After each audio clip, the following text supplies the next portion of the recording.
आज आपण दिशा आणि उपदिशा प्रत्यक्ष बघूया। मला सांगा, सूर्योदय होतो ती दिशा कोणती? पूर्व। सूर्योदय म्हणजे काय? ज्या दिशेला सूर्य उगवतो ती दिशा पूर्व। मग पश्चिम कशाला म्हणायचं? ज्या दिशेला सूर्य मावळतो त्या दिशेला पश्चिम म्हणतात। जास्त हलू नको। बघा, या दिशेला काय उगवतो? सूर्य। ही दिशा कोणती सांगा पटकन?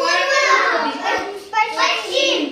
आता आपल्याला पूर्व कळाली, पश्चिम कळाली, दक्षिण आणि उत्तर समजण्यासाठी काय करायचं सांगा?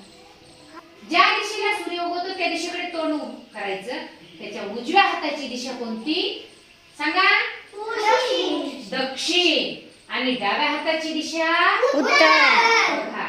ज्या दिशा पूर्वेकडे तोंड करून उभी राहिली की उजव्या हाताची दिशा असते दक्षिण आणि डाव्या हाताची दिशा असते उत्तर। या मुख्य दिशा कळाल्या। आता हे फळ्यावरती दिशा काढल्या, या नकाशावरच्या आहे। उजव्या हाताची दिशा पूर्व, डाव्या हाताची पश्चिम, खालची असते दक्षिण, वरची असते उत्तर। आता बघ, माझा हात ज्या दोन मुख्य दिशांकडे आहे त्या दिशांची नावं सांगायची। सांगा, ही पूर्व, पूर्व आणि ही दक्षिण। शाबाश। आता हिच्यामध्ये येते ना, ही असते आग्नेय। कोणती? आग्नेय। ही आहे उपदिशा। चला, मी माझे दोन हात जे दाखवले ते दोन मुख्य दिशा सांगा। ही दिशा मुख्य दक्षिण, दक्षिण आणि ही पश्चिम। शाबास।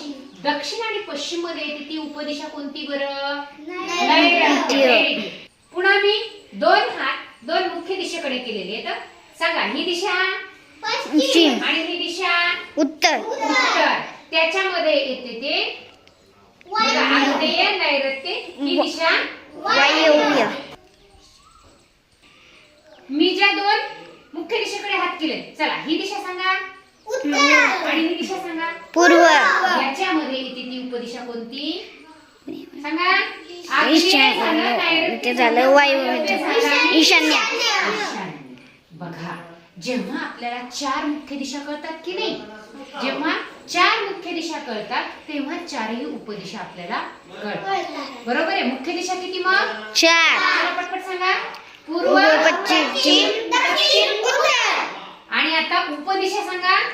आग्नेय, नैऋत्य, वायव्य, ईशान्य। नुसती किती? नैऋत्य, वायव्य, ईशान्य। मुख्य दिशा किती आहेत? चार। मुख्य दिशा किती आहेत? चार। चला, पश्चिम, दक्षिण, उत्तर। उपदिशा दाखवा चार आता।